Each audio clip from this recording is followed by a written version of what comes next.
أعوذ بالله من الشيطان الرجيم بسم الله الرحمن الرحيم وإن لكم في الأنعام لعبرة نسقيكم مما في بطونهم من بين فرث ودم لبنا خالصا سائغا للشاربين۔ اور بلا شبہ چوپایوں میں تمہارے لیے یقیناً ایک سبق ہے۔ ہم تمہیں ان کے پیٹوں کے اندر سے گوبر اور خون کے درمیان سے خالص دودھ پلاتے ہیں جو پینے والوں کے لیے حلق سے آسانی سے اترنے والا ہے۔ سورۃ النحل آیا 66۔ وَإِنَّ لَكُمْ فِي الْأَنْعَامِ، اور بلا شبہ چوپایوں میں تمہارے لیے، یعنی جن کو رب العزت نے آپ کے فائدے کے لیے مسخر کیا، لعبرہ، یقیناً ایک سبق ہے، یعنی سوچنے کا مقام ہے۔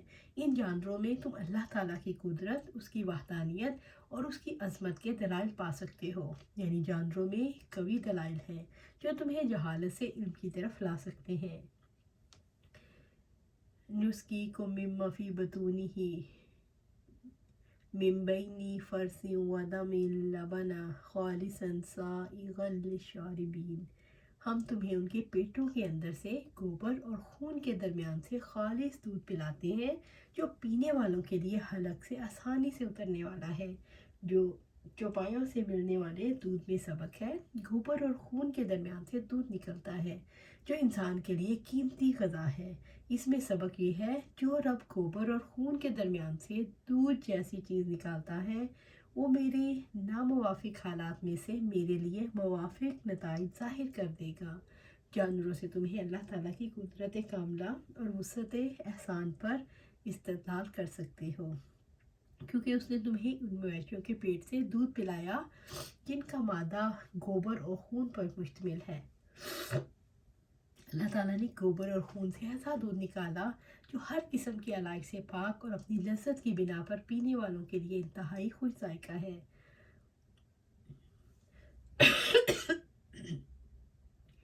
گوبر اور خون کے درمیان سے صاف دودھ کے متعلق عبداللہ بن عباس رضی اللہ عنہ نے فرمایا کہ جانور جو گھاس کھاتا ہے، جب وہ اس کے معدے میں جمع ہو جاتی ہے تو معدہ اس کو پکاتا ہے۔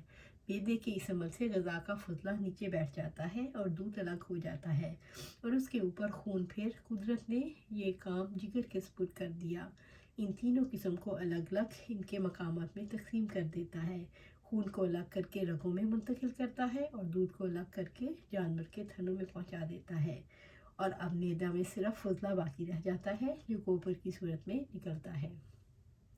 آپ صلی اللہ علیہ وسلم نے فرمایا، جب تم کوئی کھانا کھاؤ تو یہ کہو، اللہم بارک لنا فیہ واطعمنا خیرا منہ، یعنی یا اللہ اس میں ہمارے لیے برکت عطا فرما اور آئندہ اس سے اچھا کھانا نصیب فرما۔ اور جب دودھ پیو تو یہ کہو، اللہم بارک لنا فیہ وزدنا منہ، یعنی یا اللہ ہمارے لیے اس میں برکت دیجیے اور زیادہ عطا فرمائیے۔ اس سے بہتر کا سوال اس لیے نہیں کیا کہ انسانی غذا میں دودھ سے بہتر کوئی دوسری غذا نہیں، اس لیے قدرت نے ہر انسان اور حیوان کی پہلی غذا دودھ ہی بنائی جو ماں کی چھاتیوں سے اسے ملتی ہے۔ اسی طرح آپ صلی اللہ علیہ وسلم نے فرمایا، جب مجھے سدرۃ المنتہا تک لے جایا گیا تو میں نے 4 نہریں دیکھیں، جو 2 ظاہری نہریں اور 2 باطنی۔ ظاہری نہریں تو نیل اور فرات ہیں، اور باطنی نہریں جنت کی 2 نہریں ہیں۔ پھر میرے پاس 2-3 پیالے لائے گئے، ایک پیالے میں دودھ تھا، دوسرے میں شہد تھا اور تیسرے میں شراب تھی۔ میں نے وہ پیالہ لیا جس میں دودھ تھا اور پیا۔ اس پر مجھ سے کہا گیا، تم نے اور تمہاری امت نے اصل فطرت کو پا لیا۔ عبداللہ بن عمر فرماتے ہیں کہ میں نے رسول اللہ صلی اللہ علیہ وسلم کو یہ فرماتے ہوئے سنا کہ میں سو رہا تھا، اسی حالت میں مجھے دودھ کا ایک پیالہ دیا گیا، میں نے خوب اچھی طرح پی لیا، حتیٰ کہ میں نے دیکھا کہ تازگی میرے ناخنوں سے نکل رہی ہے۔ پھر میں نے اپنا بچا ہوا دودھ عمر بن خطاب کو رضی اللہ تعالیٰ عنہ کو دیا۔ صحابہ رضی اللہ عنہم نے پوچھا، آپ صلی اللہ علیہ وسلم نے اس کی کیا تعبیر لی؟ تو آپ صلی اللہ علیہ وسلم نے فرمایا، فضل رضی اللہ تعالیٰ عنہ بیان کرتی ہیں کہ اور عرفہ کے دن رسول اللہ صلی اللہ علیہ وسلم کے روزہ کے بارے میں صحابہ کرام رضی اللہ عنہم کو شبہ تھا، اس لیے میں نے آپ کے لیے ایک برتن میں دودھ بھیجا اور نبی صلی اللہ علیہ وسلم نے اسے پی لیا۔ حمیدی کہتے ہیں کبھی سفیان اس حدیث کو یوں بیان کرتے تھے کہ عرفہ کے دن رسول اللہ صلی اللہ علیہ وسلم کے روزے کے بارے میں لوگوں کو شبہ تھا، اس لیے ام الفضل نے رسول اللہ صلی اللہ علیہ وسلم کے لیے دودھ بھیجا۔ وَمِن ثَمَرَاتِ النَّخِيلِ وَالْأَنَابِ تَتَّخِذُونَ مِنْهُ سَكَرًا وَرِزْقًا حَسَنًا ان فی ذالک لآیات لقوم یعقلون۔ اور کھجور اور انگور کے پھلوں سے بھی جس سے تم نشاور چیز بناتے ہو اور اچھا رزق بھی، بلا شبہ اس میں یقیناً ان کے لیے نشانی ہے جو عقل رکھتے ہیں۔ سورۃ النحل آیا 67۔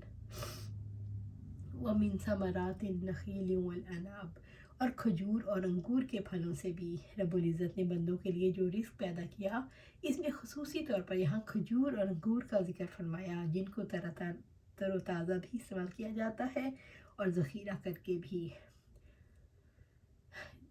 تَتَّخِذُونَ مِنْهُ سَكَرًا وَرِزْقًا حَسَنًا جس سے تم نشاور چیز بناتے ہو اور اچھا رزق بھی۔ سکرا سے مراد جس کا پینا حرام ہے، اور رزق حسن سے مراد اس کے پھل میں سے جو حلال ہے۔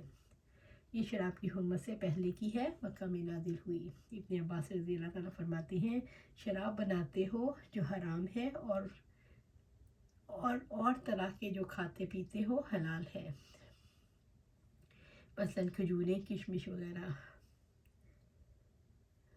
ابن عمر رضی اللہ تعالیٰ نے روایت کی کہ آپ صلی اللہ علیہ وسلم نے فرمایا ہر نشاور چیز شراب ہے اور ہر نشاور چیز حرام ہے۔ آپ صلی اللہ علیہ وسلم نے فرمایا اللہ تعالیٰ نے شراب کو حرام کر دیا ہے، تو جس شخص کو یہ آیات پہنچ جائیں اور اس کے پاس شراب میں سے کچھ موجود ہو تو نہ پیے اور نہ فروخت کرے۔ آپ صلی اللہ علیہ وسلم ممبر پر خطبہ دینے کے لیے کھڑے ہوئے اور فرمایا اے لوگو، جب شراب کی حرمت کا حکم نازل ہوا تو اس وقت یہ 5 چیزیں انگور، کھجور، گندم اور شہد سے تیار کی جاتی تھی۔ یاد رکھو شراب ہر وہ چیز ہے جو عقل پر پردہ ڈالتی ہے۔ اللہ تعالیٰ کی آپ صلی اللہ علیہ وسلم سے نے ارشاد فرمایا اللہ تعالیٰ کی لعنت ہے شراب اور اس کے پینے والے شخص پر، اور شراب کے پلانے والے پر، اس کے فروخت کرنے والے پر، اس کے نچڑوانے والے پر، نچوڑنے والے پر، اور اس کے اٹھانے والے پر، اور جس شخص کے لیے اٹھائی جائے پر سب پر اللہ تعالیٰ کی لعنت ہے۔ ان فی ذالک لآیات لقوم یعقلون بلا شبہ ان میں یقیناً ان کے لیے نشانی ہے جو عقل رکھتے ہیں، یعنی اس میں ان لوگوں کے لیے نشانیاں ہیں جو اس کی قدرت کاملہ کو خوب سمجھتے ہیں، کیونکہ اس نے درختوں پر ایندھن سے مشابہت رکھنے والی چیزیں پیدا کی جو ایک لذیذ پھل اور خوش ذائقہ میوہ بن جاتی ہیں۔ اس کی رحمت عام اور بے پایہ ہے جو اس کے تمام بندوں پر سایہ کنا ہے۔ اللہ تعالیٰ نے اس رحمت کو سب کے لیے آسان کر دیا، نیز وہ اکیلا ہی معبود برحق ہے کیونکہ ان نعمتوں کو عطا کرنے میں وہ یکتا ہے۔ پھلوں کی پیداوار سے ہمیں کیا سبق ملتا ہے؟ پھلوں کی پیداوار سے ہمیں یہ سبق ملتا ہے جو رب مٹی اور پانی کو پھل میں بدل سکتا ہے، وہ میرے جسم کو مٹی، میری روح، میری بے قیمت زندگی کو قدر و قیمت والا بنا سکتا ہے۔ اللہ سبحانہ تعالیٰ ہمیں اس قابل بنائے۔ وَأَوْحَى رَبُّكَ إِلَى النَّحْلِ أَنِ اتَّخِذِي مِنَ الْجِبَالِ بُيُوتًا وَمِنَ الشَّجَرِ وَمِمَّا يَعْرِشُونَ اور آپ کے رب نے شہد کی مکھی کی طرح وحی کی کہ کچھ پہاڑوں اور کچھ درختوں میں سے گھر بنا اور اس میں سے بھی جنہیں وہ چڑھاتے ہیں۔ سورۃ النحل آیا 68۔ وَأَوْحَى رَبُّكَ إِلَى النَّحْلِ اور آپ کے رب نے شہد کی مکھی طرح وحی کی۔ یہاں وحی سے حکم، الہام، ہدایت، ارشاد اور توفیق مراد ہے۔ اس کے دل میں یہ بات پیدا کر دی گئی کہ پہاڑوں، درختوں اور بیلوں میں اپنے چھتے بنائے، ان میں رہے سہے اور درختوں اور بیلوں میں بھی۔ اس چھوٹی سی شہد کی مکھی میں غور و فکر کرنے والوں کے لیے بڑی نشانیاں ہیں۔ یہ چھوٹا سا جانور اپنے اندر تخلیق کے بہت سے راز رکھتا ہے۔ اللہ تعالیٰ نے حیرت انگیز طریقے سے شہد کی مکھی کی رہنمائی فرمائی۔ أَنِ اتَّخِذِي مِنَ الْجِبَالِ بُيُوتًا وَمِنَ الشَّجَرِ وَمِمَّا يَعْرِشُونَ کہ کچھ پہاڑوں اور کچھ درختوں میں سے گھر بنا اور اس میں سے بھی جنہیں وہ چڑھاتے ہیں۔ اللہ رب العزت نے شہد کی مکھی کو چھتے بنانے کا حکم دیا۔ یہ گھر درختوں، بیلوں اور پہاڑوں میں بنائے جاتے ہیں۔ شہد کی مکھیوں کے چھتے میں زندگی اور ان کا شہد بنانا عمل کے اعتبار سے بے حد دل پسند ہے۔ شہد کی مکھیاں جو چھتا تعمیر کرتی ہیں، اس میں 30,000 مکھیاں رہ سکتی ہیں۔ وہ مل جل کر کام کرتی ہیں اور اپنے لعاب سے چھتے میں چھوٹے چھوٹے ایک برابر کے خانے بنا لیتی ہیں۔ ثم کلی من کل الثمرات فاسلکی سبل ربک ذللا یخرج من بطونها شراب مختلف الوانه فیہ شفاء للناس ان فی ذلک لآیات لقوم یتفکرون۔ پھر ہر قسم کے پھلوں سے کھاؤ، پھر اپنے رب کے مسخر کیے ہوئے راستوں پر چلو۔ ایک شربت اس کے پیٹ سے نکلتا ہے جس کے رنگ مختلف ہوتے ہیں، اس میں لوگوں کے لیے شفا ہے، بلا شبہ اس میں یقیناً ان کے لیے ایک نشانی ہے جو غور و فکر کرتے ہیں۔ سورۃ النحل آیا 69۔ ثم کلی من کل الثمرات، پھر ہر قسم کے پھلوں سے کھاؤ۔ اللہ تعالیٰ نے شہد کی مکھیوں کی رہنمائی کی، اس نے پھلوں کا رس چوسنے کے لیے پھلواریوں کے انتظامات کیے۔ فاصلوں کی سبل ربک ذللا، پھر اپنے رب کے مسخر کیے ہوئے راستے پر چلو۔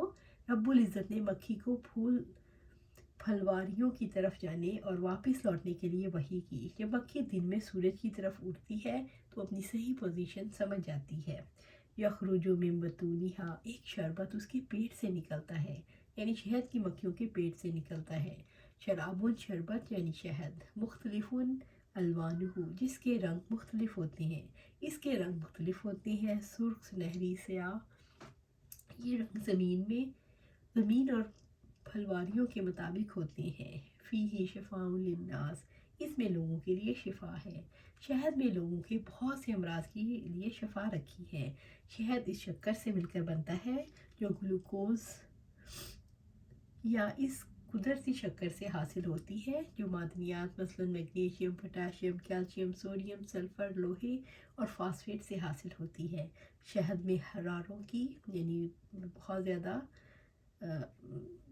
کیلوریز ہوتی ہیں، اس کے لیے وزن میں اضافہ نہیں کرتا۔ یہ خون کے اندر تیزی سے حل ہو جاتا ہے۔ یہ خون بنانے میں مدد دیتا ہے، یہ خون کو صاف کرتا ہے، یہ بیکٹیریا کو جگہ نہیں دیتا۔ شہد معدے کا دوست ہے۔ آپ صلی اللہ علیہ وسلم نے فرمایا، اگر تمہاری دعاؤں میں سے کسی میں بھلائی ہے تو وہ پچھنے لگوانا یا شہد پینے اور آگ سے داغنے میں ہے، اگر وہ مرض کے مطابق ہو اور میں آگ سے داغنے کو پسند نہیں کروں گا۔ ایک صاحب نے نبی صلی اللہ علیہ وسلم کی خدمت میں حاضر ہوئے اور عرض کیا، میرا بھائی کا پیٹ بہت تکلیف میں ہے، یعنی پیٹ دکھ رہا ہے۔ تو آپ صلی اللہ علیہ وسلم نے فرمایا اسے شہد پلاؤ۔ پھر دوسری مرتبہ وہی صحابی حاضر ہوئے تو آپ صلی اللہ علیہ وسلم نے پھر کہا شہد پلاؤ۔ پھر تیسری دفعہ آئے تو آپ نے عرض کیا، حکم کے مطابق میں نے عمل کیا لیکن شفا نہیں ہوئی۔ تو آپ صلی اللہ علیہ وسلم نے فرمایا، اللہ تعالیٰ سچا ہے اور تمہارے بھائی کا پیٹ جھوٹا، اسے پھر شہد پلاؤ۔ چنانچہ انہوں نے پھر شہد پلایا اور اسی سے وہ تندرست ہو گیا۔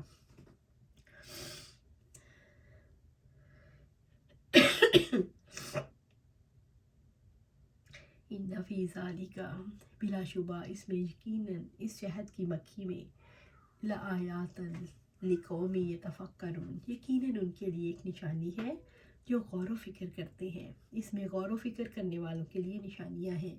غور و فکر کرنے والوں کے لیے خالق کی عظمت اور قدرت کی تسخیر کی بڑی نشانیاں ہیں۔ شہد کی مکھی کے گھر بنانے میں بہت سی نشانیاں ہیں۔ اس کے پھولوں کا رس چوسنے جانے کے لیے میلوں کا سفر کرنے میں اور واپس گھر کی طرف لوٹنے کی تعلیم میں، خود شہد میں اللہ تعالیٰ کی قدرت کی بہت سی نشانیاں ہیں اور اس میں بہت سے امراض کی شفا ہے۔ یہ اللہ تعالیٰ کی اپنے بندوں پر کمال درجے کی رحمت کی نشانی ہے۔ اللہ تعالیٰ کے سوا کون ان چیزوں کو بنا سکتا ہے اور ان کی جبلت میں فطری تعلیم رکھ سکتا ہے۔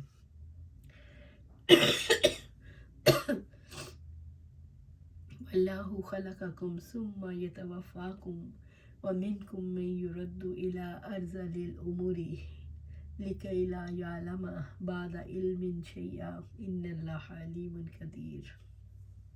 اور اللہ تعالیٰ نے تمہیں پیدا کیا، پھر وہی تمہیں موت دیتا ہے، اور تم میں سے کوئی نکمی عمر کو لوٹا دیا جاتا ہے تاکہ وہ جاننے کے بعد کچھ نہ جانے۔ یقیناً اللہ تعالیٰ سب کچھ جاننے والا، پوری طرح قدرت رکھنے والا ہے۔ سورۃ النحل آیا 70۔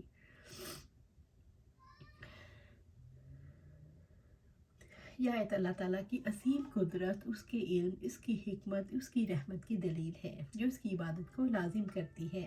اللہ تبارک و تعالیٰ خبر دیتا ہے کہ وہی ہے جس نے بندوں کو پیدا کیا اور ان کو تخلیق کے ایک مرحلے سے دوسرے مرحلے میں داخل کیا، اور جب وہ اپنی مدت مقررہ پوری کر لیتے ہیں تو اللہ تعالیٰ ان کو وفات دے دیتا ہے۔ وَمِنْكُم مَّن یُرَدُّ إِلَىٰ أَرْذَلِ الْأُمُورِ، اور تم میں سے کوئی نکمی عمر کو لوٹا دیا جاتا ہے۔ اللہ تعالیٰ کچھ لوگوں کو جلدی وفات دے دیتے ہیں اور کچھ کو بڑھاپے تک پہنچاتے ہیں۔ کچھ ایسے لوگ بھی ہیں جن کے ہوش و حواس قائم نہیں رہتے۔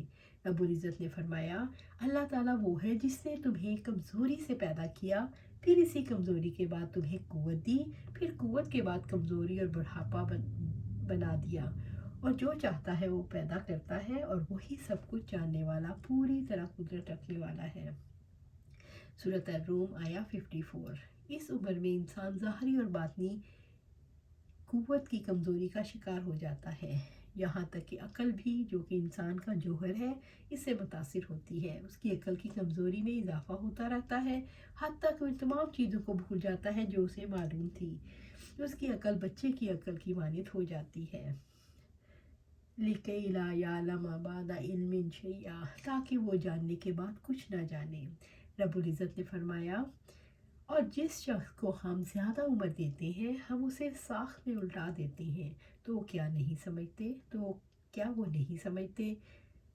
یاسین، سورۃ یاسین آیا 68۔ آپ صلی اللہ علیہ وسلم دعا کیا کرتے تھے، اعوذ بک من البخل والکسل وارذل الامور وعذاب القبر وفتنۃ الدجال وفتنۃ المحیا والممات۔ اے اللہ، میں تیری پناہ مانگتا ہوں بخل سے، سستی سے، ارذل عمر سے، نکمی اور خراب عمر جو 80 یا 90 سال کے بعد ہے، عذاب قبر سے، دجال کے فتنے سے، اور زندگی اور موت کے فتنے سے۔ نکمی عمر سے محفوظ رہنے کی دعا، اللہم انی اعوذ بک من الجبن واعوذ بک من البخل واعوذ بک ان ارد الی ارذل الامور واعوذ بک من فتنۃ الدنیا یعنی فتنۃ الدجال واعوذ بک من عذاب القبر۔ اے اللہ، میں بزدلی سے تیری پناہ مانگتی ہوں اور بخل سے تیری پناہ مانگتا ہوں، اور اس بات سے تیری پناہ چاہتا ہوں کہ نکمی عمر کی طرف لوٹایا جاؤں، اور میں دنیا کے فتنے اور قبر کے عذاب سے تیری پناہ چاہتا ہوں۔ ان اللہ علیم قدیر، یقیناً اللہ تعالیٰ سب کچھ جاننے والا، پوری قدرت رکھنے والا ہے۔ یعنی اللہ تعالیٰ کے علم اور قدرت نے تمام اشیاء کا احاطہ کر رکھا ہے۔ یہ چیز بھی اللہ تعالیٰ کے دست قدرت کے تحت ہی ہے۔ آدمی تخلیق کے ایک مرحلے سے دوسرے مرحلے میں داخل ہوتا ہے، جیسا کہ رب العزت نے فرمایا، اللہ تعالیٰ وہ ہے جس نے تمہیں کمزوری سے پیدا کیا، پھر اس کمزوری کے بعد تمہیں قوت دی، پھر قوت کے بعد کمزوری اور بڑھاپا بنا دیا۔ وہ جو چاہتا ہے پیدا کرتا ہے، اور وہی سب کچھ جاننے والا، پوری قدرت رکھنے والا ہے۔